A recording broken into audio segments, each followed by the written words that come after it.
a good idea, isn't it?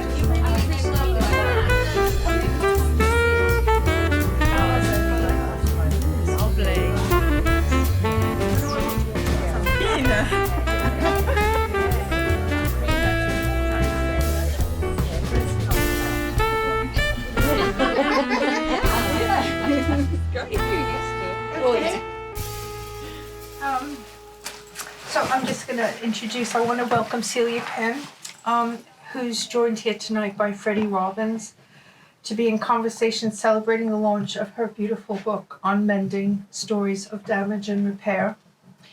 Celia's been teaching at Loop amongst other shops for years, and it's an honor to have her here. Thanks. This book is incredibly moving and brings to mind what Celia herself says somewhere in the book, that mending is making visible what's missing. Musing on the emotional connection we might have to someone who is not here anymore, or damage brought by being well loved. It's like stitching memories. This is a book of 10 stories of repair, including a rug which belonged to the family of Freddie Robins, herself a senior tutor in textiles at the Royal College of Art here in London. Quote from Celia, "I like to mend so that you can see what's missing and what has been lost. Mending is evidence of care."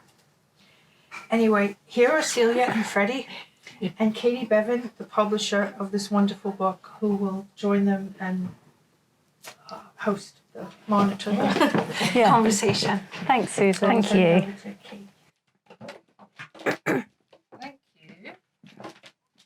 It's so nice to see everybody here. And thank you to you guys for coming and talking about this lovely book. And it was such a pleasure working with you on it. Why did you want to write a book? What brought you to that? Yeah, that's place? a lovely question, because I never thought I would write a book. It was brewing as an idea, to be honest, for about 6 or 7 years. I love books. I love reading books. I love owning books. I love looking at books. But I don't think I had confidence in my voice or my writing. I'm confident in making, and words seemed harder. Speaking words seemed okay, but writing them seemed harder. But I knew that. So I love holes, among other things. And I really, when I started mending, I guess when I was a student in 2007, and Freddie was actually my tutor at the time, I got into mending. I became curious about it. I should really look at you guys as well. And the thing was, I didn't think it would sustain me for such a long time. I didn't think it would sustain me for 16 years. And it really has been amazing, because if you ask someone if they have something with holes in, you learn a lot about the other stuff in their life rather than just about the holes in their clothes. And so what I wanted to write about were all these people I'd met and encounters I'd had along the way through mending, which don't always make themselves clear when I show them in exhibitions or if the work's on its own. But that was why I wanted to do it, because there were things that I felt couldn't get displayed in artwork but needed writing down. And so Freddie, you knew already, because you've met through the exhibition that we worked on. You already knew each other? No, I originally met Celia through the exhibition that you and I curated, Katy. That was a Craft long Council, time. We are which old was in about friends. 2004. Yeah. And then Celia, sometime later, came to study at the Royal College, so then I had to not be her friend. Yes, for a period of time we were not friends. I had to be professional and not be her friend, because I ended up being her tutor. Okay. So it's been a long-term relationship. It has. I still can't remember how you found me. So the show was called Knit Two Together at the Crafts Council. Brilliant show. I can't remember. Because you found me because I'd been doing that knitting project in Japan. Yeah, but someone brought you to us. Yeah, but I don't know I remember who it was, but we saw your big blue knitted wall. It was destiny. Yeah. And it was all about knitting and time. Yeah. And the passing of time. And I loved it was so conceptual. I loved it. That's but great. you have collaborated in a sort of mending project before? With the imperfect. Yeah, we have. I did a project where I was working with industrial knitting machinery to see if the machine could knit an entire body. So there's this technology that can knit a jumper in one, and it comes out of the machine finished. No sewing up, nothing, no waste, nothing. And I wanted to see if it was possible for it to knit a body. And it was possible. There were quite a few samples we made that had holes in. And so then when Celia was starting with her hole repair and her darning, I gave her a couple of bodies, or she asked for a couple of bodies, and she repaired them. So that was our kind of collaboration. And what was really nice about that collaboration, because this was probably 2010, I think, so a while ago, was we discussed how each of us feels about perfection. And I think one of the things that's become clearer to me about mending is that you're embracing imperfection and that you're making this, you're adding to something through mending. And what I loved about this is this idea that the machine could knit it perfectly. But of course, like everything, there's a flaw or there's a kink or there's something that isn't quite right. And the machine didn't knit it perfectly. And that was really troublesome to you. You were like, this isn't the way I wanted it. Well, I think perfection is so undesirable in the long run.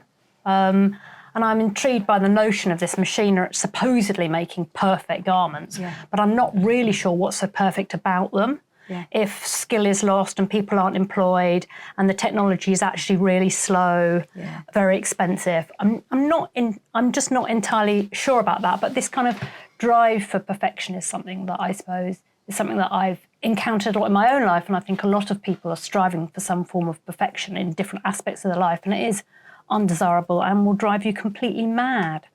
But one of the things I really loved about trying to work with this notion of perfection was the machine could never, for some reason, one of the legs was always longer than the other. And it seemed to me that by being built by human beings and programmed by human beings, we all have one leg slightly longer than the other. This somehow came through in the technology. And I really love that. Like, technology is about people. It's not a separate thing. It's programmed by people, designed by people, thought about by people, used by people.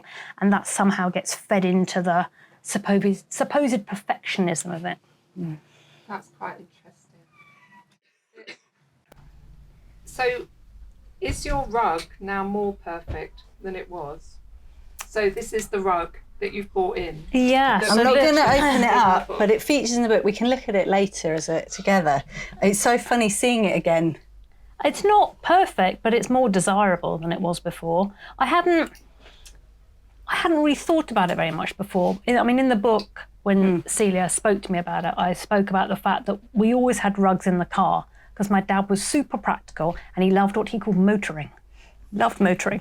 And so you have a rug in the car because you might want to have a picnic or you might break down in the winter and you can wrap yourself in it, or you can put it under the wheel to get out of snow. So he always had rugs in the car, and this was probably the rug that was used the most. And I never thought about it. It was just always there. But it was funny because sorry to interrupt you for a sec, it really resonated when you said, when you were clearing up your parents' stuff and you said, I've got these rugs or this rug that I don't know what to do with precisely. It really resonated with me because I love blankets. And when my grandparents died, I just hoarded all their old blankets and I couldn't understand why I wanted them so much. And yet I did. I liked the smell of them, and they reminded me of like you say in the book, they were all constant companions in my life. When I would stay at my grandma's, they were always the thing I slept under. And she wasn't a very practical person, but she liked buying nice things. So it's slightly different from your dad and his motoring, but this idea of these objects that you really recognise or remember because they've been sort of constant companions. Yeah, they've always been there. Yeah. And when I was looking at the photographs, I think because I'd given Celia the rug, or we were talking about the rug, I was looking at the photographs after my parents died, looking at family photos. I mean, they're terrible. My dad was a terrible photographer. They're all out of focus. But they're fantastic because they represent him. He wasn't a very creative man. He didn't have an aesthetic eye, but he had a great sense of humour, and he was a great dad, and he was great at motoring. And so there are loads of these rugs, as you can see in the book. These rugs are in lots of our family photos. And it's extraordinary. I hadn't really thought about it until I was looking at them. And these are photos, well, the ones with people in I would keep, but they're photos that they're nothing really. Yeah. They're like a very blurry photo of some people having a picnic in France. But I think they're really 1982. relatable. You're the only person who, well, that's not true. I found it for my mum, pictures of my brother wearing his sweater. And there is something about those old photographs that actually got printed as this way of looking back at your life. And I remember you're the only person in the story or in the book who, we talked about the blanket and I'd mended it and I'd been working on it. And then all of a sudden you said, oh, I found all these photos, Celia. Or maybe I said, do you have pictures of it? You've talked about it. And then the pictures were like this transformative thing, like your dad at leisure, lying on them in his shorts. With very long, thin white legs. And then suddenly I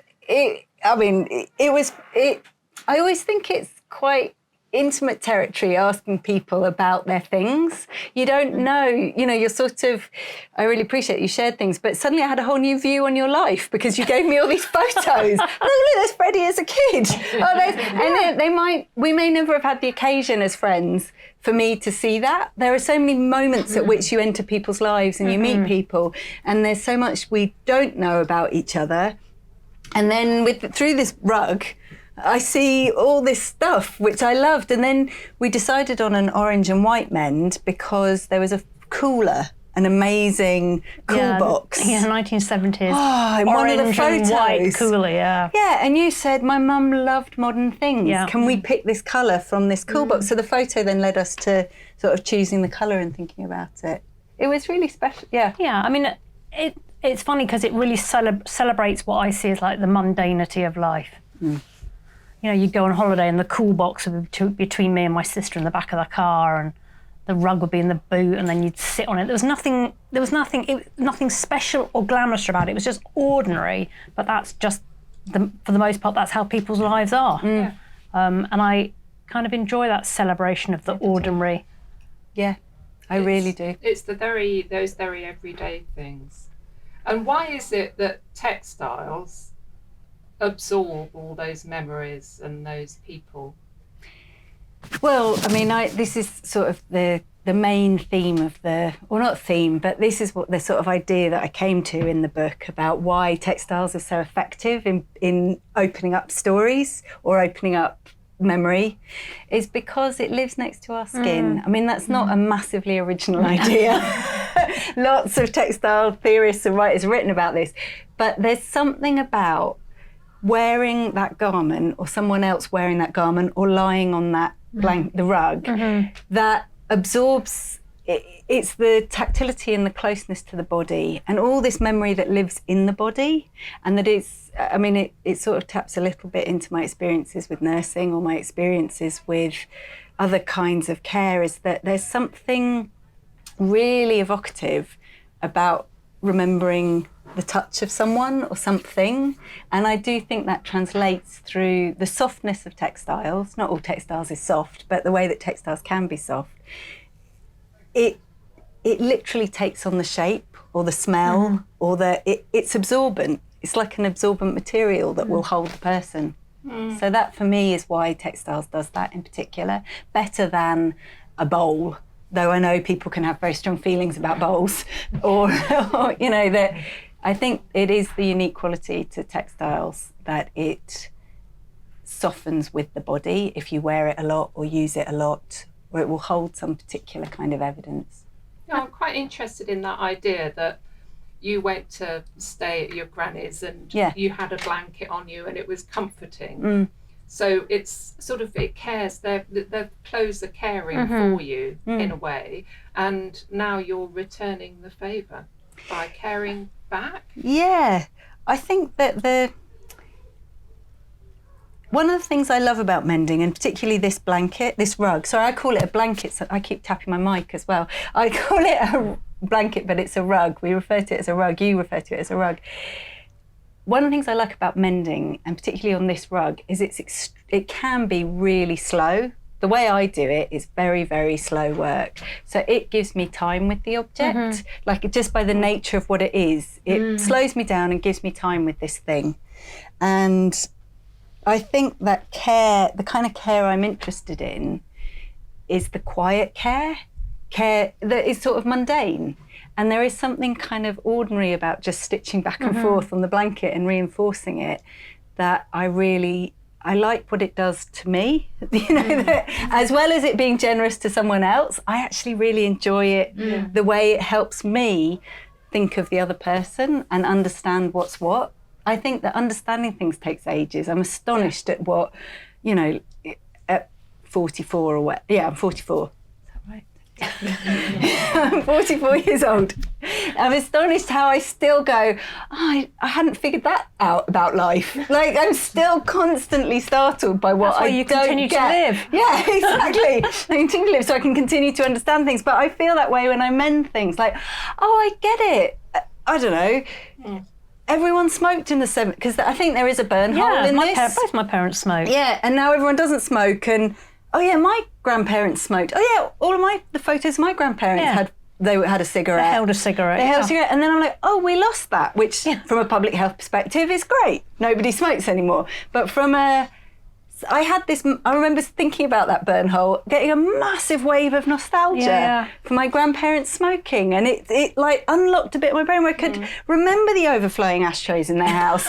And actually, they didn't have overflowing ashtrays in their house. Now I'm expanding the story, but the smell of it. Yeah. If you hear this, Mum, I know they didn't have overflowing ashtrays in their house. If you listen to this, I just had a vision of her. Celia, you're wrong. That wasn't accurate information.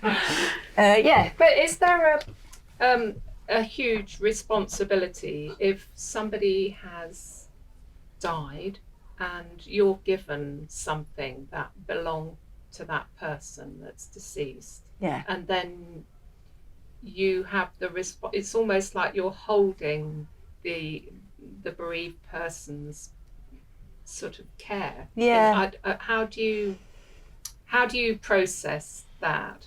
Yeah, that is complicated. And I should say with your rug, it was probably 5 years. Not that long. It was a long time. My mother only died 3 years ago, and then my 3 father died years. 5 years ago, so not that long ago. And Did you not give it to me after your father died? Maybe because And my then house had been cleared and my mother was in a home. Yeah. I think so. To answer your question, it took me. I think I did feel responsible. You had it for quite a while before I did anything to it. Like I Were really you waiting. It was like, Celia. I think I was only too glad to have one thing leave my possession. I didn't have to worry about or deal with.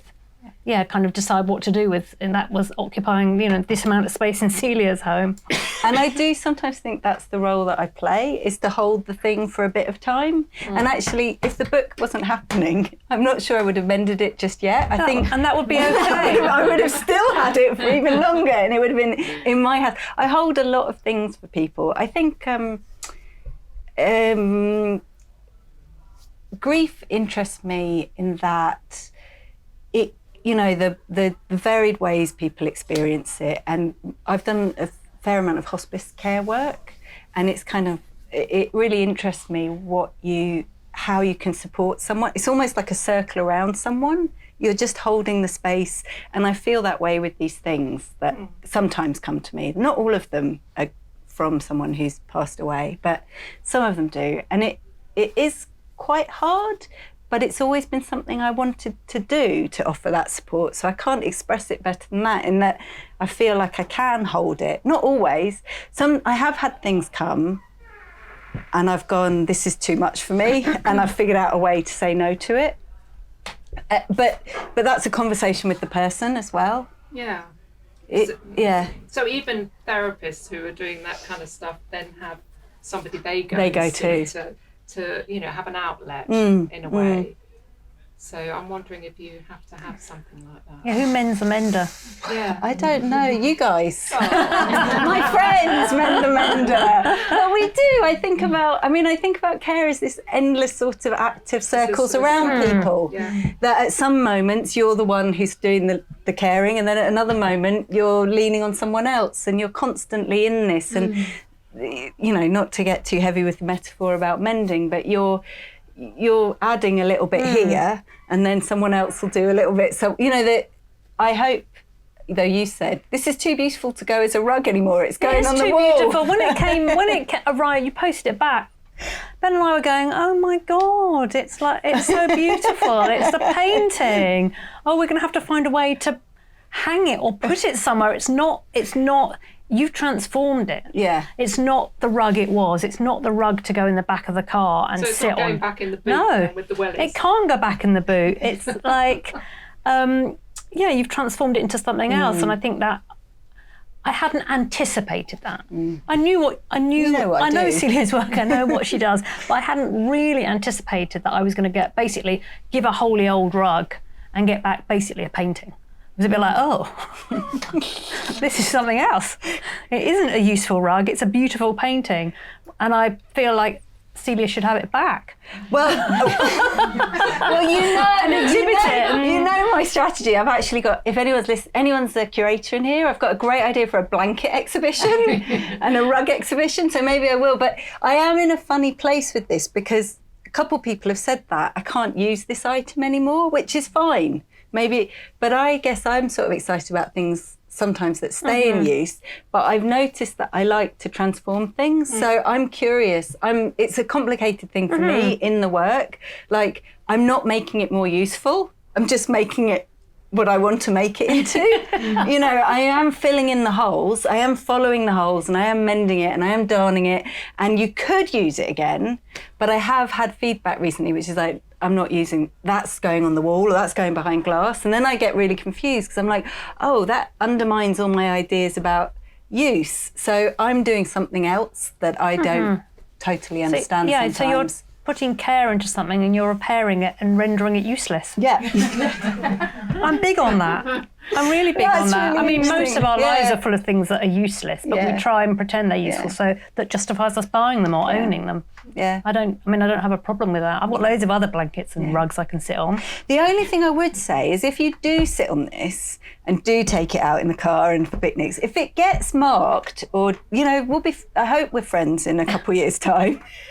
Or many years. Send it back. Send it back and I'll do more. That's the only thing I do try and think, but I sort of have this vision of 40 years. I say in the book, I've mended about 500 to 600 things roughly in the last 17 years. I have this vision of 20 years from now, getting these things back again and adding to it, like another layer that gets added onto it, because it's just the pattern of life. But yeah, if this is frozen now and not getting used, that's okay. Unless the moths get it. And then we'll do something else. Ooh, not the moth.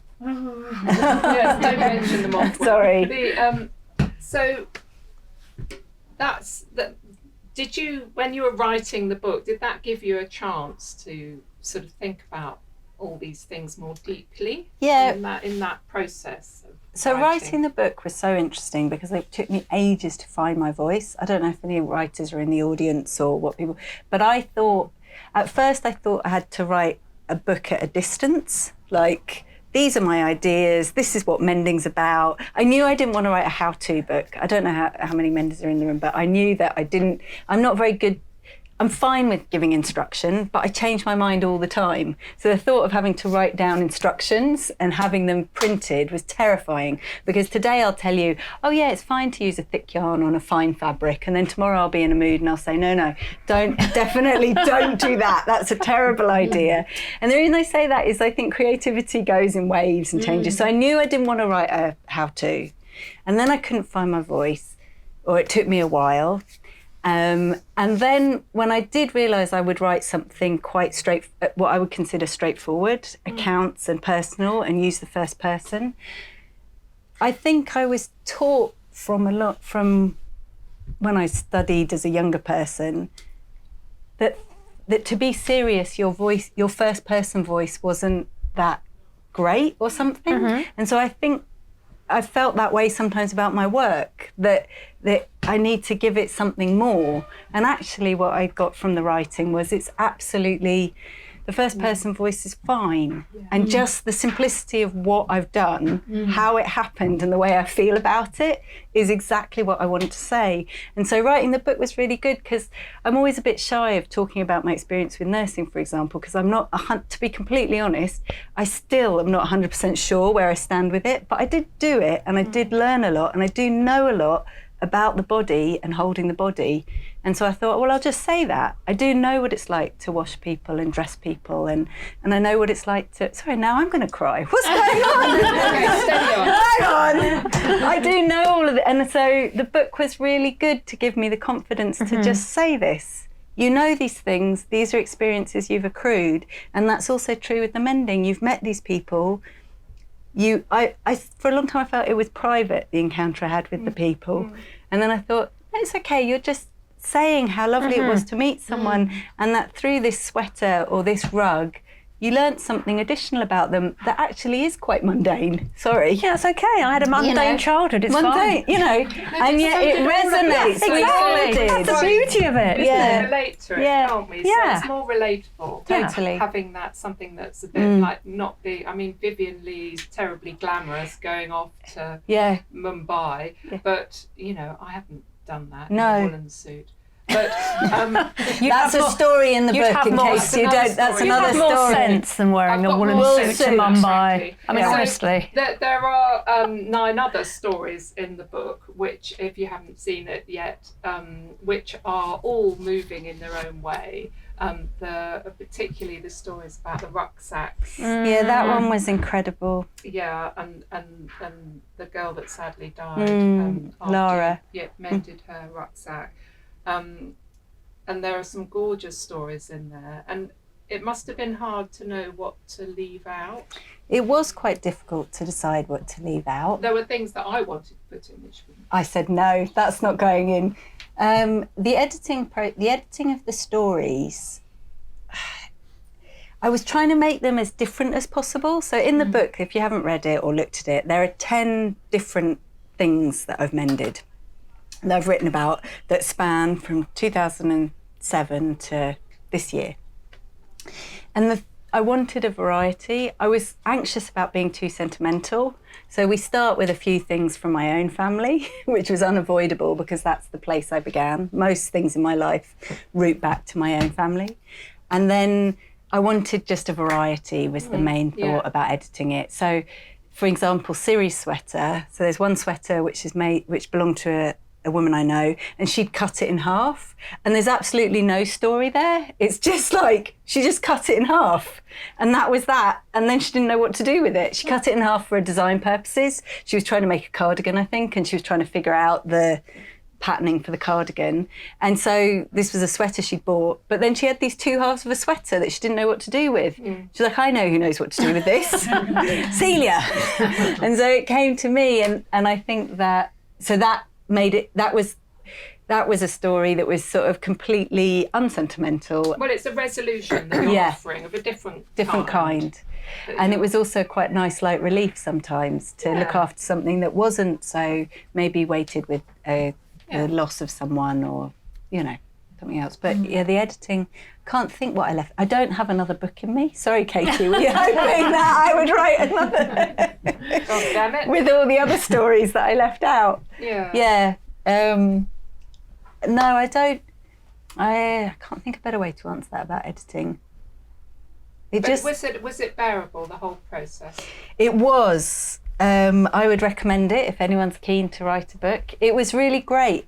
It picked up speed. It took about a full year to write. I don't know if this is of interest to people, but it took a year, and it was probably 6 months of heavy writing and editing that turned out to be a lot of fun. And then designing the book was really, really fun. So we just, the designer's here.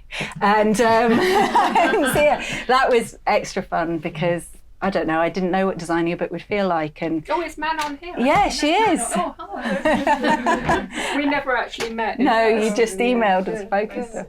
Yeah, Great. nice to see you too. Well, it's so exciting. And do you think we ought to open out for I think so. I don't know what time we're at, but are Do you there... want to hold up the Oh yeah, we Yeah, could should we hold definitely... Yeah, this is up like the we've rug? been teasing you or something. It's After the you hard. I mean, promised. it's hard. This rug is a hard thing. Yeah, it is. It's made of hard material. There's no comfort in my family.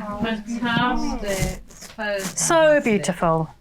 Moths, folds, I can't think what else. Yeah, burn. Bag burns. Yeah, Or maybe it was a different kind of burn. You know, it could have been anything. They smoked in that casual way. Yeah. Lucky them.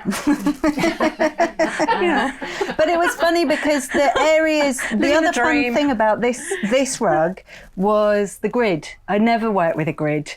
And so the plaid let me fill in squares. It was like colouring in squares. It was so much fun. And I'd discover, so the hole is obvious. Where the big mend is an actual hole. Thank you. Where the big mend is an actual hole. But then around the hole, it was often, I don't know if any of you have experienced a moth, sorry to mention them again, but they nibble around the area sometimes, and particularly on something thick and heavy like this, they'll have weakened the area. And so that all then just needed reinforcing. So that was just why these went out wide or didn't go out wide, because it is sort of driven by a practicality. The damage leads is what I always say. You follow that. So this patterning isn't just me totally having fun and free license. Do you ever wash it before you start darning? I always wash it before I start. Did you wash the rug?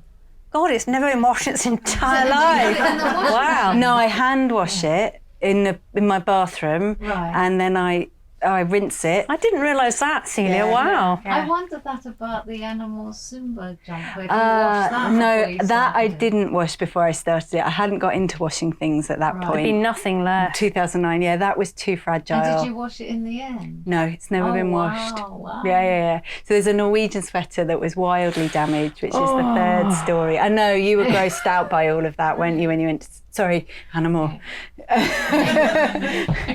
Yeah. I went to see Animal afterwards with an old student of hers called Ingrid Arsat, and I couldn't handle the sweaters. I wanted to see them, but when I got there, and there were so many of them, and they were in such a bad state of repair and cleanliness, I actually couldn't touch them. And I was really shocked by that, because I know that Celia Pym really loved it. Yeah. But I just couldn't touch them. I was like, oh no. I mean, they looked amazing, but So if any of you don't know, there's Animal Sunbo. Sunbur. Sunbo. she's a Norwegian amazing. knitwear designer, and she many years ago bought this machine that shreds up old fabric, and it was used. Then that was used for wadding in kind of blankets and quilts. And so she bought this machine, and along with it came these rag piles of stuff. I thought she acquired. This is so. This she is where legend goes, because I thought she started saving bits. She was feeding the Yeah, machine. so she bought the machine, and it came with all this stuff. Rag. And when she was putting the rag through it, some of them she was like, well, this is, like Celia was saying, this is a lovely, knackered, but lovely example of a hand-knit sweater. Yeah. So she started keeping things. Yeah. And without really intending to, this is the way I always tell it, she amassed this one-ton collection of second-hand hand-knit knitwear with tons of evidence of mending and repair, really beautiful, used, heavy-use things. So that's a very different kind of repair, because it was all driven, all the mending in a lot of her pieces is driven by need and necessity. And then when it came, I almost think she gave it to me. So there is a small picture. Again, it was before I knew to take professional photos It's really of the rag. But it was, I think when I met her, I said, I was I don't know, younger and studentier, and I said, I love holes. She said, oh, you do you? And then she produced this. But it was one of the best. No, she just gave it to me on the last day. I'd been sifting through the pile, looking at things, not sure what I was. Siri and I were just visiting, just excited about her pile. And at the end of it, we were there 2 nights and 3 days. She just said, I think you might like this, Celia. And she produced this thing, and I was like, oh, yes. I mean, the more damage, the better. I do still get thrilled. Probably the most damaged of the things I've seen of hers. Yes. Yeah. That one was especially because she has a ragged. kind of museum next to her shop where the sweaters are all hung up. And then sometimes when she comes and she speaks at conference, she will bring suitcases of things stuff. with her. And she unpacks it all. If you ever get a chance to hear her speak, she's really great. Yeah, she's an incredible woman. Yeah. But was it hard to work on it? Because sometimes when things are so old and dirty, it's like sticky. I think she had washed it. As my recollection is. Oh yes, she was washing things in a bath. My recollection was that Yes. we went to visit her. I could be wrong about this because my memory gets a bit shonky sometimes, but we were working in her basement, she lit us a fire and we sifted through things, and she had all these old bathtubs, maybe 2 or 3 bathtubs where she was washing, and she'd actually washed most of the collection at that point. And so the bathtubs had piles of rags in them. There were boxes of rags. My friend Siri and I were sifting through and looking at the rags as we went. And yeah, you're right. She did have bars. So where I she'd think washed she up. had It wasn't washed enough them. for me. No, you still wanted another layer of I don't know. cleanliness. I was surprised at how I found it too difficult. Yeah, I remember you saying that. Whereas it really turned me on. Did you work on it there? No, because she'd given, that's a lovely question. She gave it to me literally as we were saying goodbye. Like, now then, This is a serious. test for you. Here you are. I worked on it. So another friend of ours, Rachel Matthews, used to have a shop called Prick Your Finger in Bethnal Green. And I was a friend and I knew I wanted to mend it. And so Rachel let me have, I don't know, she called it a residency. Basically, she gave me an armchair and I sat in the front of the shop in the window and I would just darn all day. And then at night, we'd hang the half done thing in the window, and then people would come in and say, how far have you got? And then there was a bit of a joke for a while, because when it was starting to take shape, that Norwegian sweater, we put it on. We'd all try it on to see, because when it was in rags, you couldn't even put it on. And we quickly, it really didn't suit a chest of any kind, or breasts. And so we thought, maybe it's a man's design. It's got a deep V at the front, or maybe it's a shape for a man, quite high-waisted. And then there was we had this idea that we might put an ad up for men to come try it on, and they could queue up outside. And the one it fit might make a good partner, maybe. The man with the finest chest. Yeah, does this fit you? But we never made that happen. But that was Rachel's idea. That sounds another book. So that was a lot of fun, because I just worked in the shop and I really didn't, honestly, it was the biggest thing I'd ever mended. It was also the first thing I'd ever mended where I hadn't met the owner. So I was sort of looking in it for clues of the person who'd owned it before. So a lot of the time I was mending it, I was thinking, who did this? Oh, look, there's a bit of mending here. Oh, it must have, one sleeve's got purple in it. It's really weird. The pattern's normal everywhere, and then one sleeve, the blue has been replaced with a purple. And I'm like, did that sleeve get re-knit? Did they run out of wool? All these questions you can't answer, but that was what was happening while I was mending And did it take you a while to actually get the first bit started? So, yeah, I always start, and I think I learnt that from that jumper, I always start in what I describe as the easiest place with big projects. I always think that you're trying to kind of move your way into big problems. So I think this in life too, if I'm really overwhelmed by things or I've got a big problem, just start at the basics or the edges and creep towards it. So with that jumper, the hem, I did a lot on the hem early on because there were lots of holes in it, but I knew it was easy to understand. The arms came last. I just sort of built up the body, and then eventually I dealt with, I think I started at the cuffs on the arms because there was a bit of cuff, and then sort of shaped it that way. But bit by bit, I don't often, although I recommend this to students, I don't often look at the whole thing. I might stand back, but sometimes I like to just do little bits and let it accumulate. And I find for me that's quite a useful way to work, that I don't know what the hole's going to be. I just trust the process and build it that way. And did you do any actual knitting on that? Or was On it that all one, it's all darned? woven Wow. darned. That's Yeah, big darn. it's big darns, really big darns. Golly. Are there any other questions for Freddie or for me or any question? Yeah. I was interested that you said people now, I don't know since when, Yeah. they get things back that Yeah. you've done and they don't want to use them anymore. Yeah. They want to display them. And I wondered whether that was now because you're well known and they think, oh, I've got to see you. I must use this. I mean, there might well be an element of that. I mean, that's possible. And I'm really flattered if that is the case, and I really enjoy that. I've noticed my darns have got not more lovely, but I'm feeling a bit freer with them these days. So I'm doing more with them. I'm not sure how better to say that, or they might just, sometimes I think they say that because they're surprised. Well, I mean, I think you were surprised. They're surprised that the thing is different, that they hadn't seen it that way before. Because with what I always think about mending is you're making visible what's missing. That's what I said in the book. But you're also appreciating and valuing this sort of everyday, ordinary thing. And that's not the way the owner had maybe seen it before. And so it gives a value or offers a value that maybe hadn't been understood before. And I hadn't intended that necessarily, but it seems to be what's happening a bit. Yeah, we've made something different. Yeah, exactly. I wonder if sometimes you've put more time into the care and repair than was put into the manufacturing of the original thing. Yeah. So then the thing is completely different. More precious. Yeah. And I do sometimes think I'm up to some stupid endeavour. Like sometimes, like if it's never happened, but sometimes I think, God, I hope they like it. Like your ego can't help but get into it. Like you wait for the response. If you send it back to them like, oh, I hope it's like, but I think you feel that way about any art making. You hope the person who's getting it, actually it's what I've only once had a situation where someone said nothing. Oh wow, that Oh, it was really bad. And I never saw them wearing the item. I never saw the item ever again. Yeah, so no. there was someone you knew. Yeah. Oh.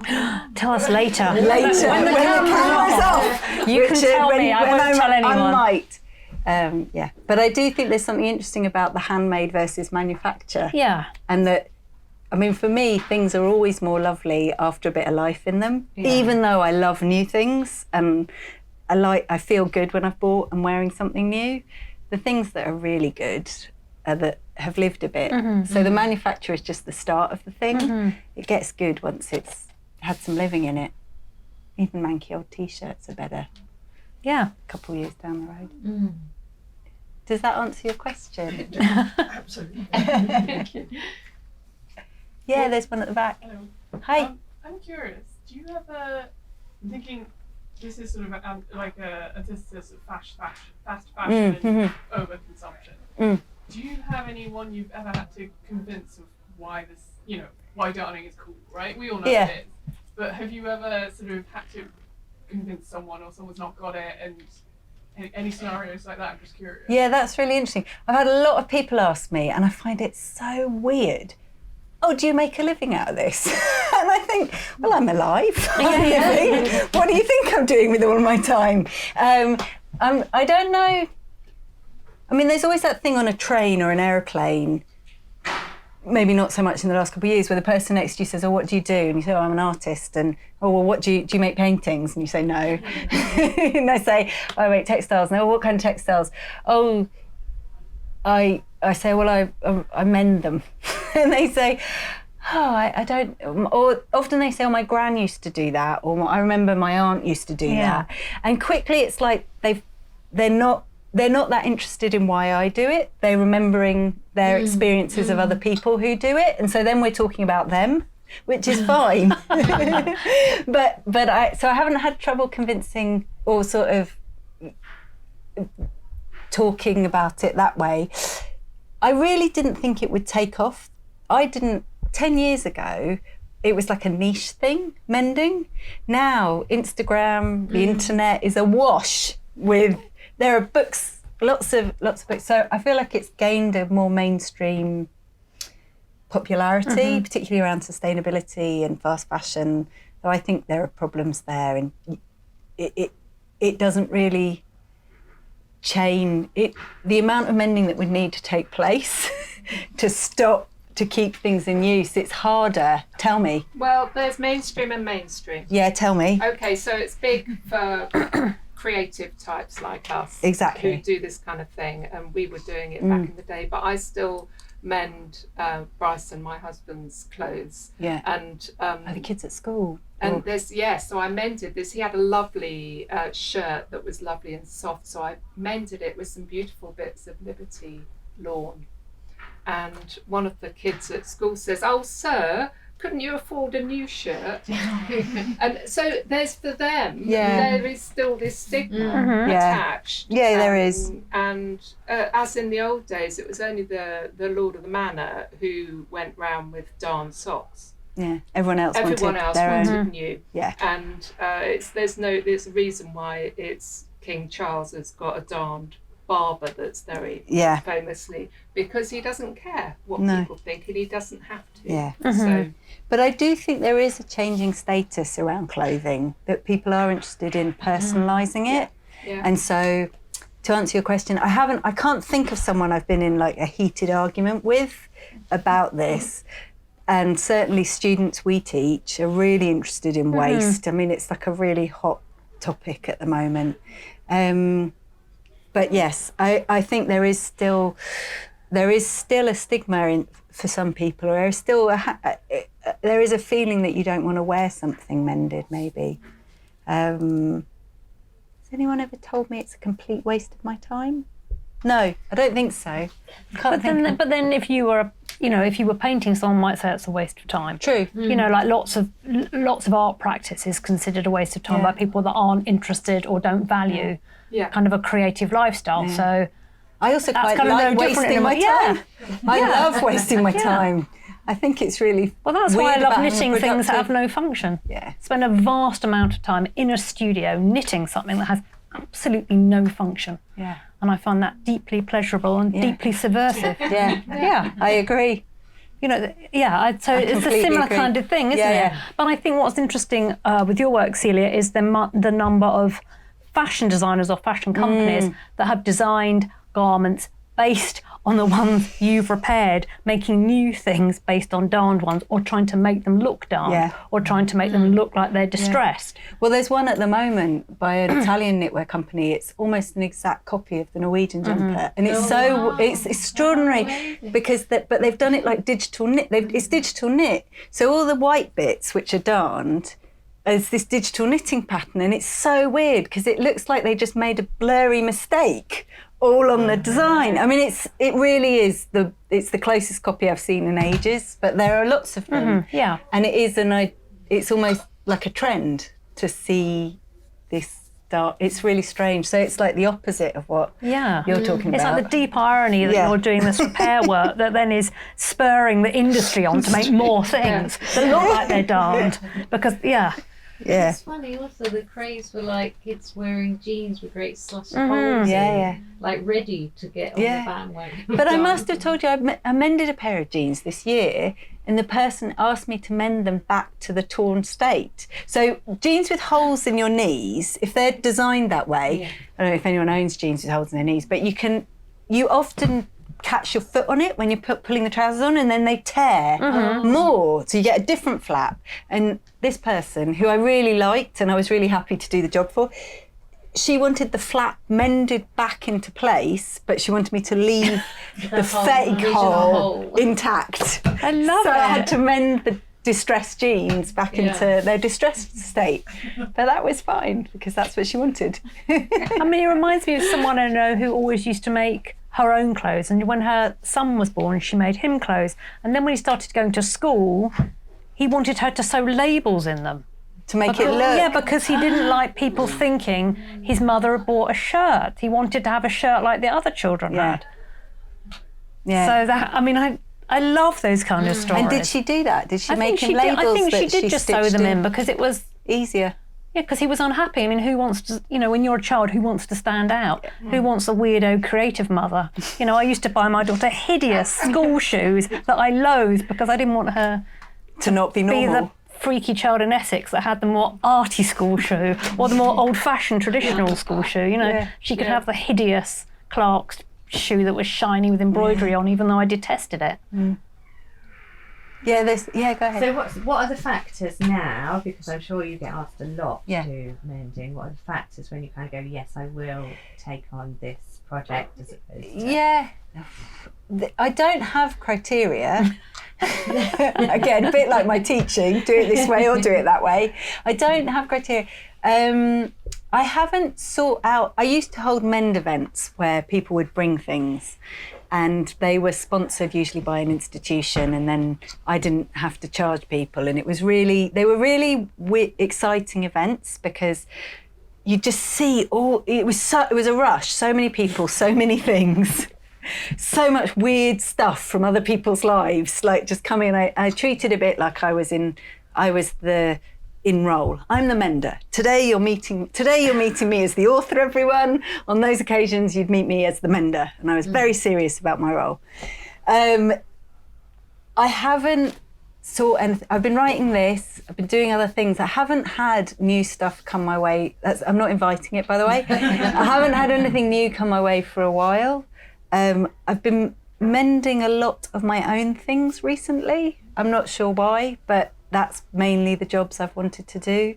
I've got an ancient sweater that belonged to my uncle, a favourite uncle of mine. I have many aunts and uncles, and this uncle died 4 years ago, and I'd like to get that finished, but and that's sitting there looking at me unmended for a long time. I say yes or no if I like the person. I don't know a better way to say it. Yeah, I heard that. If you say no to someone, they'll know why. I know. Just say the truth, Celia. That's it. That's kind of how I decide things. But if I'm holding a Mend event, I say yes to everything because the invitation was wide open. Occasionally people will write unsolicited from the internet and say, I've got this thing. If the thing sounds completely, if they send a photo and the thing is desirable, and again, I would find it hard to tell you what desirable looks like. Really damaged is desirable, like really bad shape. I might say yes. Sometimes once I quote how much it'll cost them if it's a commission, they just say, oh no, I won't get that done. And then if they say yes to an outrageous fortune for getting their thing mended, I'll say, great, I'll do that for you then. So that's another way I do it. But it has been a while, actually, since I've sort of been taking a break from mending. And at the moment, I'm doing darning drawings. This is really fun with a knitwear designer, Siri, who's in the book.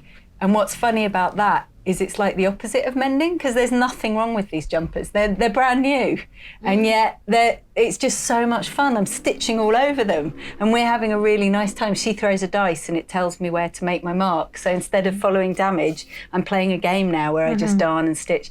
And I did it the other week, and I said to Siri, this is such a pleasure not to it feels very straightforward to work this way. And I think what's interesting is constantly figuring out new ways to work that are entertaining and pleasing.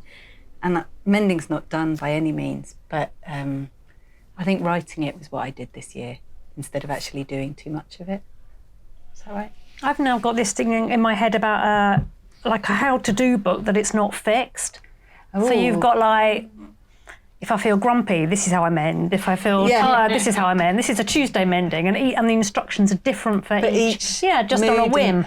Sounds great. You want to write that? Which is like how you teach. Yeah, it is. Yeah. And when you teach, you get a different version of me, almost. And I think that's really, it's about being human as well, I think that's why how-to books always fox me, because I'm like, I'm not like this. How can this be so certain and sure of itself? I'm not like that. I don't know. And so there's... Oh, you tried telling Hikaru that. Oh, sorry. So she's very precise. Yes. Hikaru has written Darning, which is the how-to book. It's a great book, and I recommend it. Darning, Repair, Make, Mend. Yes. Yeah. By Hikaru Noguchi. Completely different. But I think that's also because Hikaru comes from it as a designer, and you come to it as an artist. And you've had completely different kind of educational life experiences and cultural experiences. Yeah. So... Yeah, I love the way the darning can look so different in that respect, and have that very different approach to it. Yeah, I and agree. Hikaru has done work with shops where they've given her perfect sweaters and they've wanted her to darn on them as a form of embellishment, and then that's been like she can only do so much time on each one because that's what the price dictates. Yeah. It's fascinating. And that's the amount of darning that happens on that sweater. Yeah, because the markup price can only take it to there. Yeah. No, I think it's really interesting.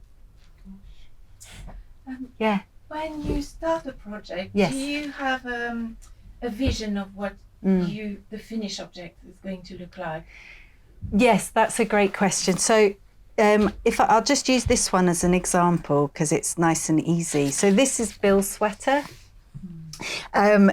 Bill's sadly no longer alive, but when the sweater's knit by his wife, and when we found it, he's always like, he chose this colour of the orange marigold colour of the sweater.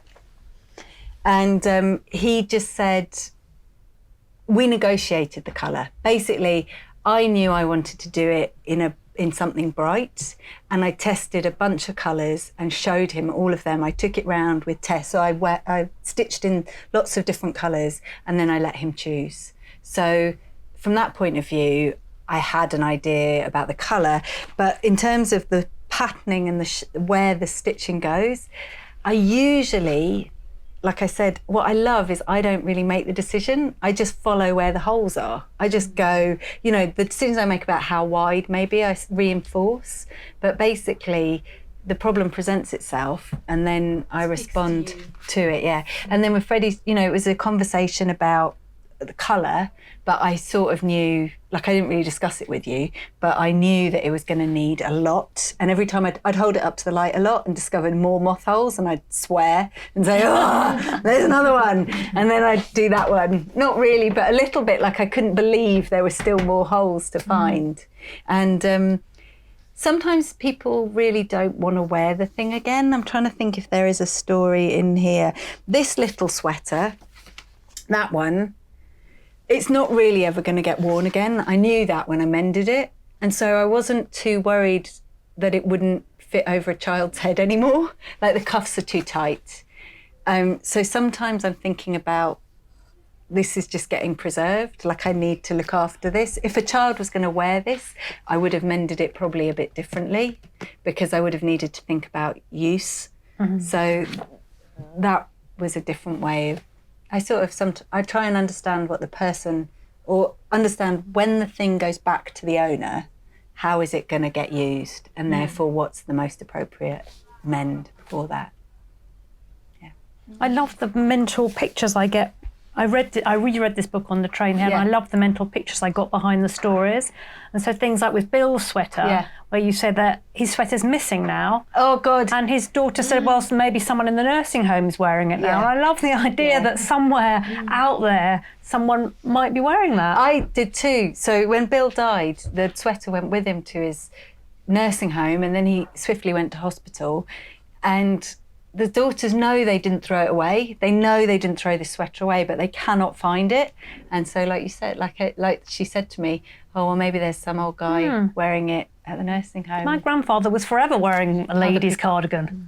Well, all different cardigan. Not At the nursing home. Yes, he did. But it's because the laundry all gets done in a batch, which is also something I remember from being a nurse, endlessly running around looking for people's possessions because they get lost at the hospital. Yeah. And you think, oh my God, how can they not keep track of, you move the personal table, and it's a nurse's job, weirdly, to endlessly be looking for the pot of teeth or the, I don't know if people have had this experience or if they're only nurses, and it feels so absurd when you're searching, and it really matters. Like the worst ones are if someone's brought in a blanket from home. Yeah. And then in our rush or if the sheets need changing in a rush, everything gets swept into the laundry basket, which then goes off to the central laundry. And then you're phoning Sunlight Laundry saying, have you seen this person's blanket? It looks like this. And you're constantly trying to track these items down. But yeah, Bill's sweater, I hope I've seen them now. Someone's sitting in their chair wearing it, having their dinner. I always loved this. My favourite job. I love this. My wife knitted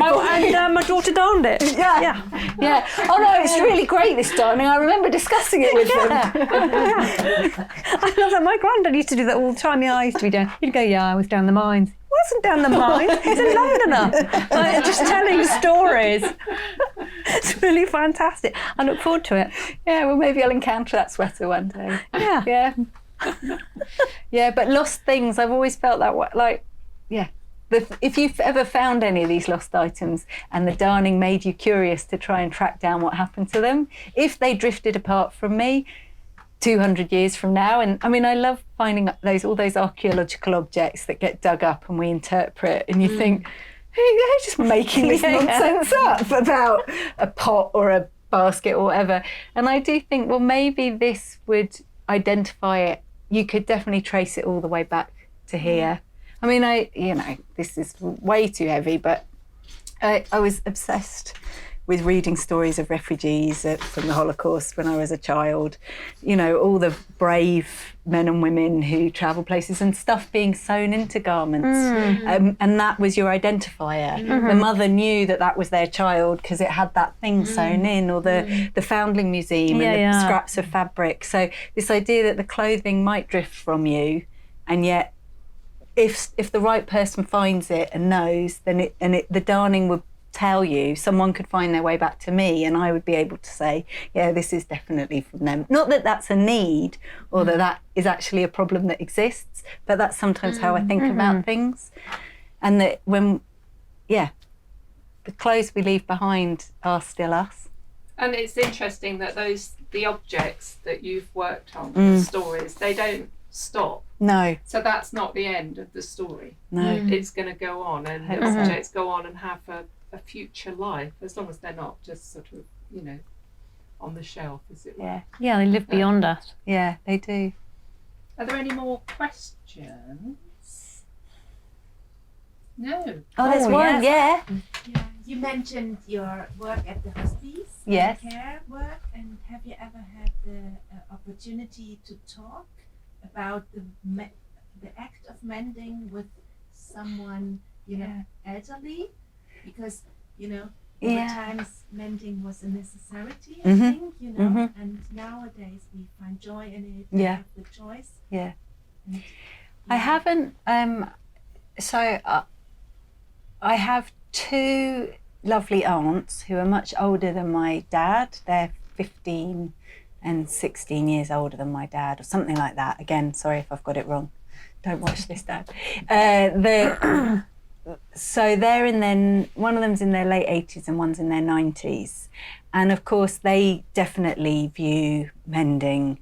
I mean, they're very supportive and enthusiastic, but they view mending as something that you did because you had to. And they're very practical. They're both quite practical women. They always make jams every year. They I would say, a sort of post-war mentality. And they both read this book and said, oh, it's so nice, Celia. I mean, partly I think because it's got family stories in it, but they both really liked it. And I think, while they're both supportive, I think they were a bit puzzled about how I made a living and how I made a life.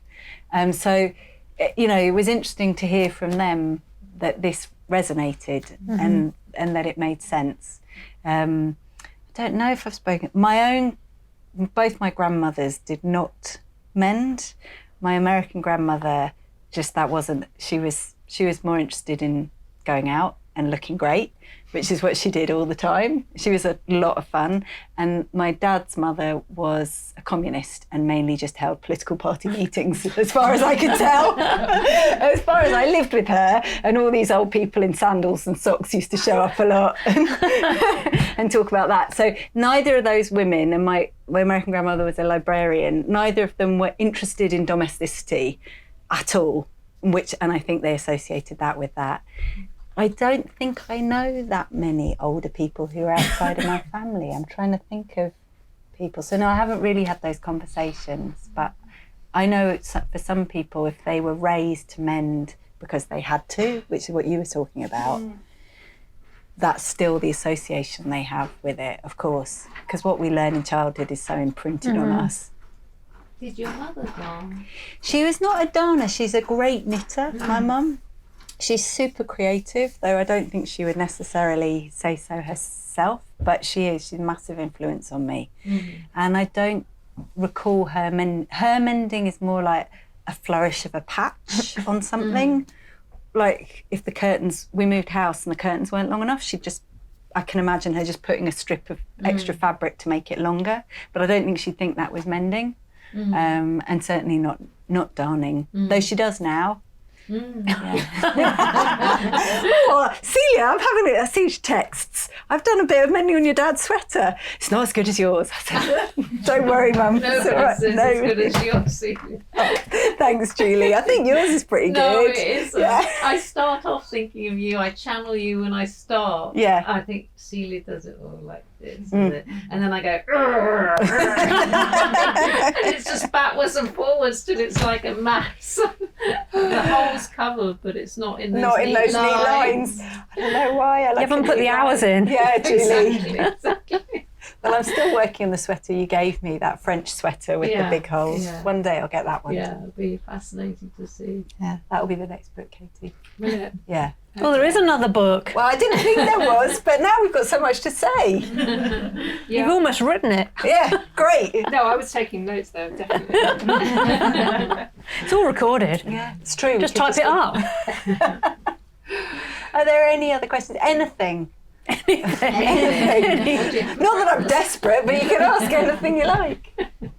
Does that matter that the garment or the thing is going to be used again, or is it not your business anymore? It's sort of not my, that's a nice way of putting it. It's not my business anymore. Yeah. If they want to use it, they can. If they don't, I've done it. Yeah. And then you put it back out there. And it's actually really nice from a studio storage point of view. Like sending that back to you was great. I was like, whew, that's out. More space, off it goes. Yeah. So it's quite an unusual way to work because sometimes people call me for exhibition. I mean, I know I could ask you if I could borrow this back, but it's quite an unusual way to work where you don't, I think a lot of artists are keepers of all their stuff and you're overwhelmed with the things you make. Yeah. I've got so many things I've made. So it's so great when it can go to someone else's life, which is a nice bit of these mending jobs, projects. Yeah. Golly.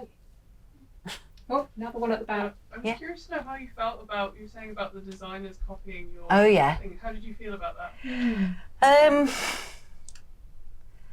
I mean, it sort of pricks a little bit, like you feel like, ugh. And then I just can't be bothered to care, honestly. And then it's actually when someone else mentions it to me that I get upset, weirdly.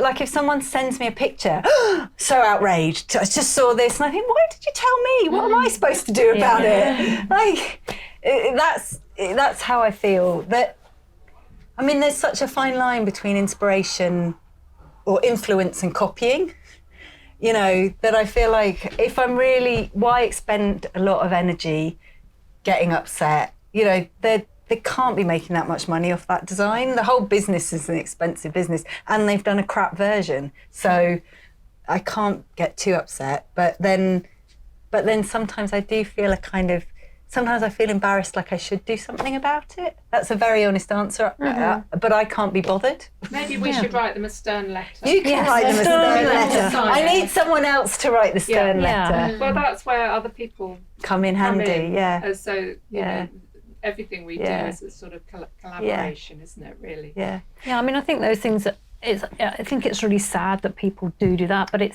is part of the way part of the think so. industry operates. And the problem is, there really is nothing you can do about it if it's not within the jurisdiction. Yeah. So that's really, really hard, and Yeah. I really understand that thing about not wanting to expend lots of time and energy and emotion on it when you could be making and doing other things. Yeah.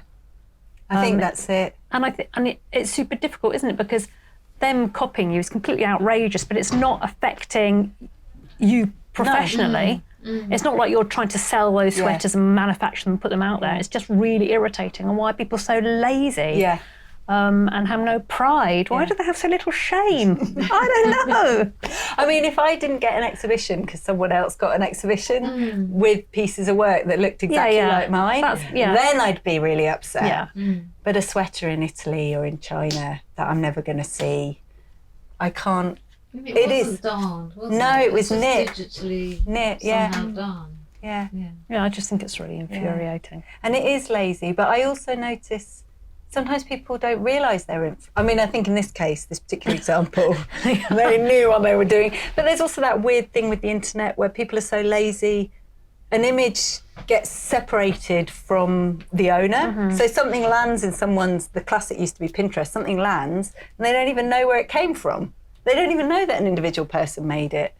They just think, oh, that's a nice image. I'll make that. So, Or it's something that's in a museum, so Yeah. it's somehow then it's open It's for open, free. interpretation, which it shouldn't be either. But No. yeah, exactly. no. I know in my heart I made it. Yeah, exactly. We know. I know, you know. Flattering. Yes, yeah. And they will be cursed. That's the way I think. I'm a great believer They will in be karma. cursed by me. I'm cursing them now. What time are we at, Katy? Oh, it says time to stand up. No,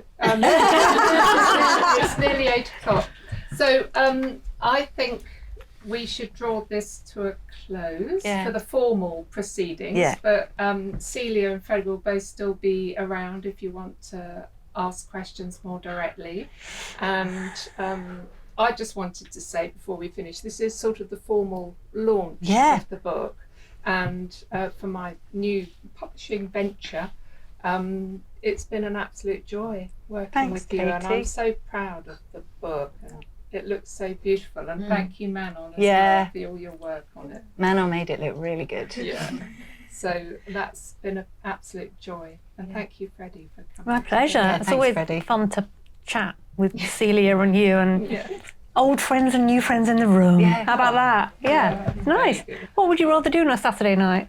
Hang out in a wool shop and talk about men. Yeah. Otherwise, I'm just going to be watching some crime box set. Yeah. Or watching something that Julia Arkell's told me to watch, and then I have nightmares and can't sleep. And what a lovely wool shop it is. It's fantastic. Thank you for having us. Thank you so much for having us. Thank you, Susan. The icon that is the new boutique. And is there, I understand there's Drinks? drinks and more shopping to be had? Yes. The shop is open? Yeah, the shop is open. Yeah. And you can chat with Celia. Yeah, I'm going to hang out up here and we'll just hang around. Thanks, everyone. Thank you. Thanks for coming, everyone. Thanks for coming. Yay. Oh, pleasure.